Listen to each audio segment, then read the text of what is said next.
Ladies and gentlemen, boys and girls, welcome back to a brand new episode, brand new installment of the Macomb Metalcore Podcast. Thank you guys so much for joining me on this beautiful Monday evening. I'm really excited for this episode. It's an episode that I've known that I was going to be partaking in and doing for a while now. It was just waiting till the perfect time where I could do it and I could do it correctly, because especially with these kind of episodes and the episode I'm about to do, there's going to be people who are mad at me, so I'm just going to preface that before I even start. I'm going to preface this with the fact that I apologize if I make anybody mad. I know my comments are probably going to be really angry with me. People are going to be yelling at me, but everybody has their own personal opinion, and this is mine. Before we even preface any of this, this is my opinion. It doesn't have to be yours. You might disagree with me. You might agree with me.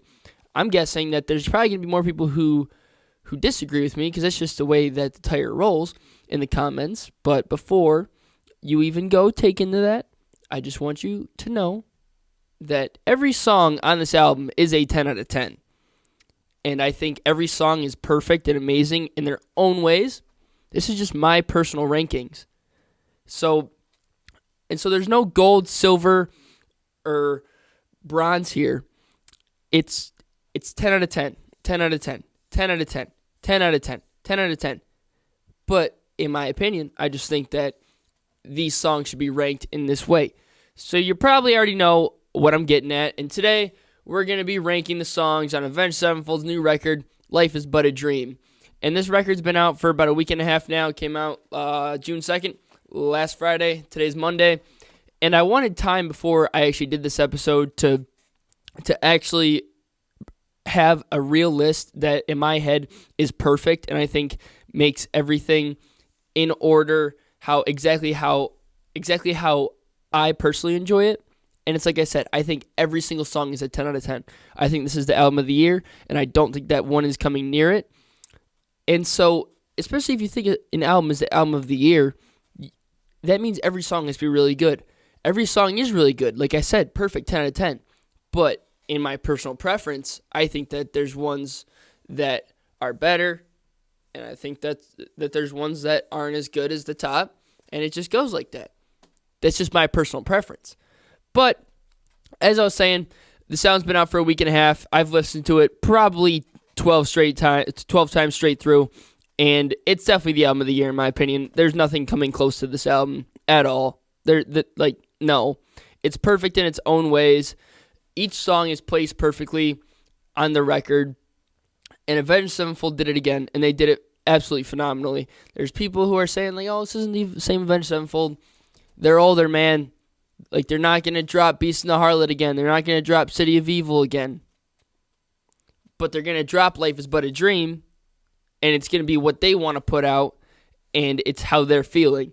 And this album is perfect, and after my first listen, I was lost. After my second listen, I kind of got it. I was like, all right, I can see why he put this here. After my third listen, I was like, okay, I understand. Fourth listen, I was like, wow, this is a masterpiece. All four times, I thought it was a masterpiece, obviously. But as soon as I got the whole album in its entirety, it made it even more of a masterpiece. But let's just get right into it. So today, we're going to be ranking the songs on Life is But a Dream. And we're going to start off with my personal favorite on this record is Mattel.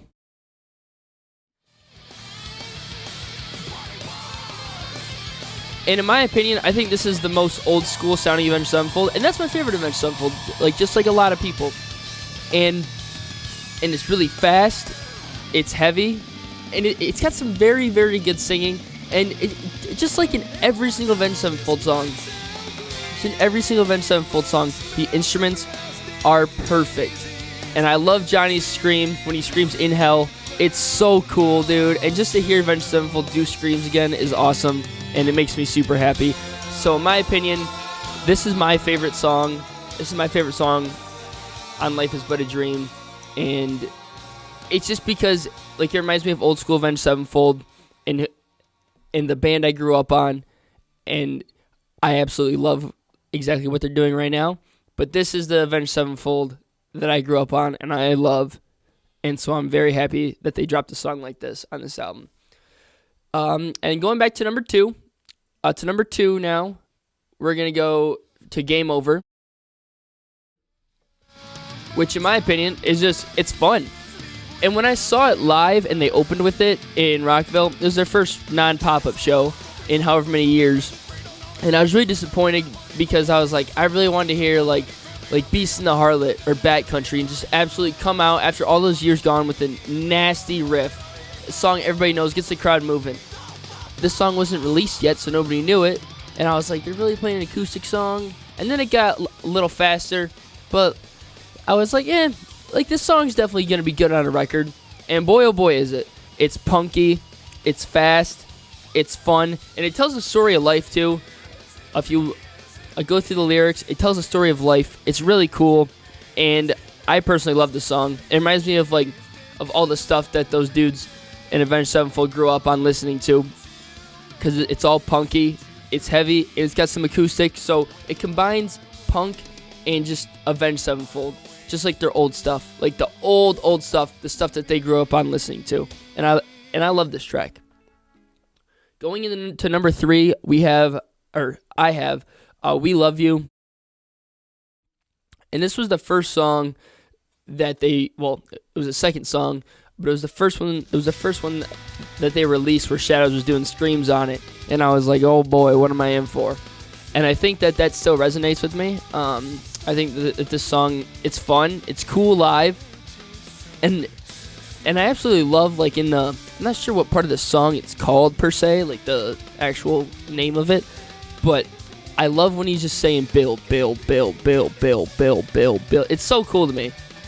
And I just think this track's fun. It's fun. It's something you could dance to. I think when we saw him at Welcome to Rockville, he's like, "This is your European dance party. Dance like it. Dance like the Europeans," or something like that. And I could definitely see how this would make a dance party. The song's fun. It's a really fun track. And then going into number 4, this is a song that I really, really enjoy. And I think my favorite part about it is just the vocal toning. Is the vocal toning that's in this song, and how it goes from right here where it's like, all right, this might be a softer song, and then bang. And Shadows' vocal toning in the song is really, really cool, and you know how some things are oddly satisfying, like watching glass break? Something about the vocal toning in this song is oddly satisfying to me. And I'll try and pull it up right here. Right here. It's really satisfying to me. And if that's weird, I'm sorry, but it's like a satisfying vocal tone to me, and I think it's really cool. And it's a pretty good track. It's a really good track. It's one of my favorites, obviously.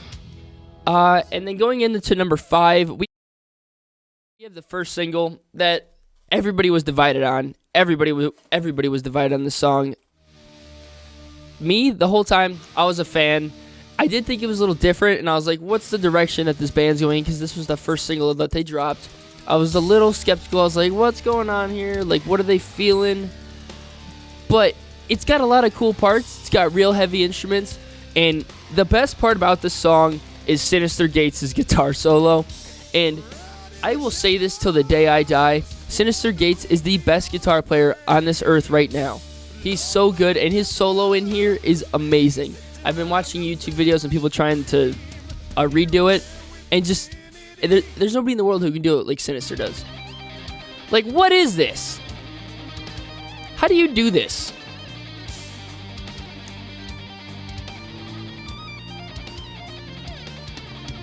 How do you do it, Sinister? It's insane to me.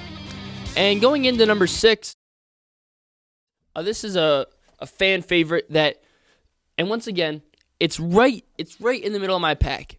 And it's not saying that I don't think this song is beautiful, because this song is beautiful, and I think it's up there with Dear God and So Far Away as some of their best ballads. But it's just my personal preference. And at number 6, we have Cosmic.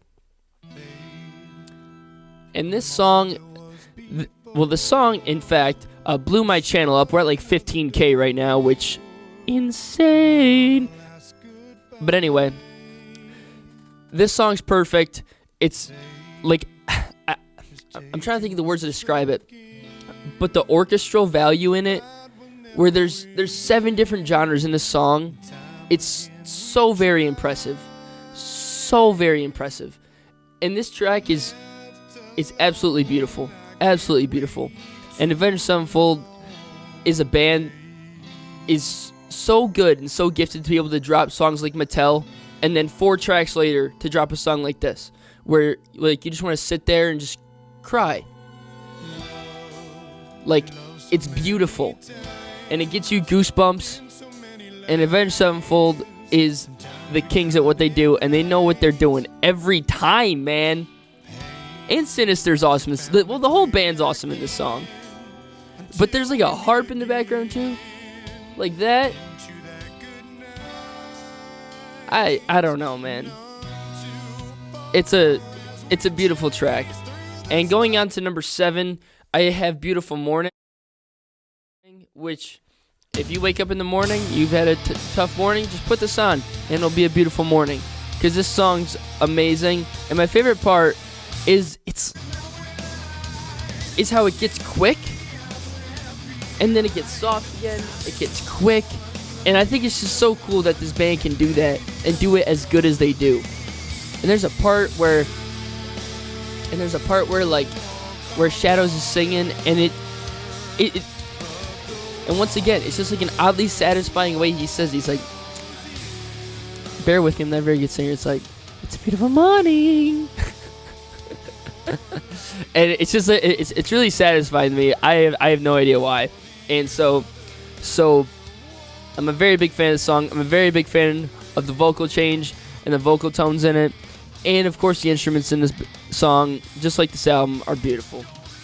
And then here we get into 8 through 11. And people might get mad at me. I think that's where people are going to get mad at me. Because all 4 of these songs, I think, are perfect. And I love all of them. And I listen to all of them every single day. I listen to every single one every single day. And I absolutely love these 4 songs. But on my personal preference list, they're towards the bottom. But I think that all 4 of them are perfect in their own ways. And I think one cool thing about this album too is each song tells a story. And I think that these 3 are some of the most powerful ones in terms of that story. It's just in terms of listening, if I'm putting a song on, I'm going to go with like Game Over or Mattel or We Love You or Cosmic or Easier way before these. But I think all these tracks are beautiful. At number 8, I have G.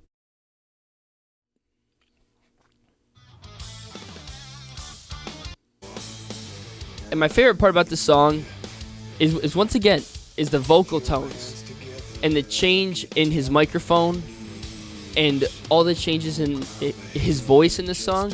And I think that the people that they got to do this feature on this song do it perfectly. And I think that it adds like some great balance to it. Like right here. Like it adds a perfect balance to the song that in my opinion is really, really cool. And once again, satisfying.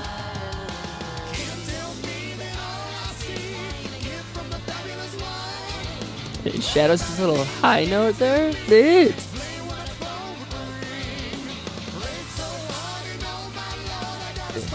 Like, once again, this is a concept album. And it tells a story the whole time through.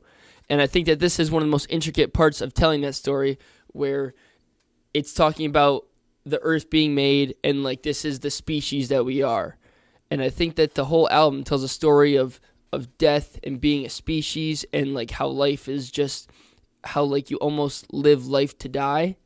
And I think that this is one of the more important songs in that lesson, and it's really impressive. And going into number 9, I have Ordinary. Ordinary. And once again, it sounds like you're like straight out of a Stranger Things movie, or a Stranger Things episode, and it's really cool. And I love this song. And I think that his vocals, dude, every song I'm saying something about Shadow's vocals, because he doesn't sound the same in any of them. Every single song he sounds a little bit different, and I think that's really, really cool. And I think it's really cool how they were able to pull this off.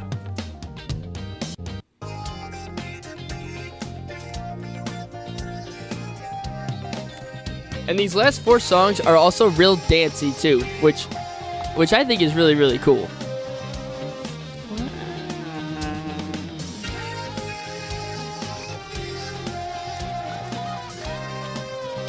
And going into 10 we have Death. Or D, Death. And this whole song, the entire time, it feels like it's the 1920s, and you're in a New York City. Times Square's lit up, if they even had lights back then in the 1920s. Because this song reminds me of The Great Gatsby, and I don't know why. It reminds me of The Great Gatsby, and it's really cool. And I think that one thing about the song too is that it closes the album out absolutely perfectly. Like, this obviously isn't the last track, but this is the last time we have Shadows telling a story. And in my opinion, it closes the album perfectly, and it almost like wraps up the whole trip that you just got taken on. And I think that Avenged Sevenfold, I remember listening to a ton of interviews about it, and Sevenfold was saying like the hardest part was trying to find where all these songs could fit in perfectly. And I think that Avenged Sevenfold did it absolutely perfectly.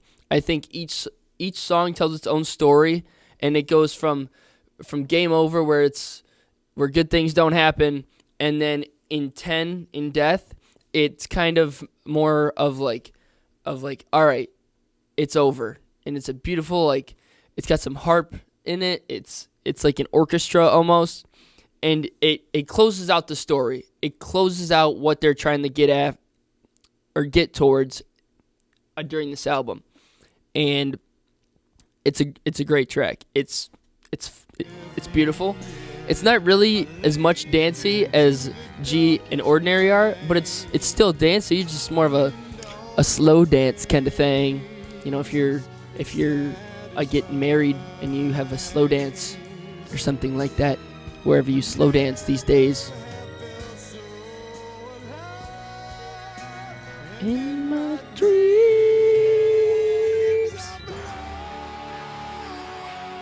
And then there's like it sounds like a trombone here too, which I think is pretty darn cool. I don't know what that instrument is. It sounds like a trombone. It's pretty cool. It closes this out perfectly. And then at number 11, I have the title track, A Life Is But a Dream. They got Sinister on piano here. And once again, there's no vocals in this song. So there's no real story that's being told, but in my opinion, there is a story being told, because this is like the end credits. You know how how if you go see a movie and then there's always music in the end credits, depending on the movie, it's a different vibe. I feel like we just watched a 49-minute movie, and then you have a 4-minute piano ballad showing the credits. And that's exactly what this song is. And it ends the journey. It tells you it's over, and thank you for watching. Well, in this case, I thank you for listening. And who knew that Sinister Gates could be such a good guitar player and as well be a beautiful pianist? This is some Beethoven-esque type thing going on, man. It's rad. It's rad, dude. But that's Life Is But a Dream, and that's my rankings. And if you disagree, that's okay, because it's my humble opinion. It's my personal opinion. And once again, I think every song on this track, or every song that is on this album, is a 10 out of 10, and it's perfect in its own way. It's just my personal preference. I have them ranked in that order. And Avenged Sevenfold has done it again. This is my album of the year, as I said it before, and I'll say it again. I'll say it again until December 31st, because there's no way an album is going to come out, it's going to top this one. It's going to top the music. It's going to top the story.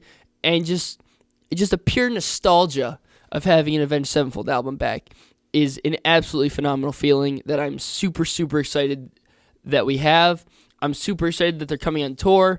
I saw that they played Los Angeles over the weekend. It looked like a great show. I've been watching live clips of it all weekend.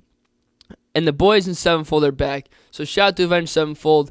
And once again, I've said this before and I'll say it again. We are so lucky to be living at the same time as Avenged Sevenfold. And I hope that people around the world don't take that for granted, because to be able to live at the same time as Avenged Sevenfold is a treat. And I am honored that I get to share an Earth with the dudes in Avenged Sevenfold. So thank you guys so much for listening, you guys. If you guys made it this far, thank you so much. And if you didn't, you don't even know I'm saying this, so whatever. The next video I'll be dropping is the boys in Knock Loose. The boys in Knock Loose are dropping a new song, I believe, on Wednesday. And so you already know, dude, that is getting reviewed, reacted, talked about forever and ever and ever. I'm really excited for that episode. I'm just excited to have Knock Loose back, if I'm being honest, and to do it here with you guys. It makes it all the better. So thank you so much, guys, for listening, and I'll see you guys on Wednesday. McComb Medical out.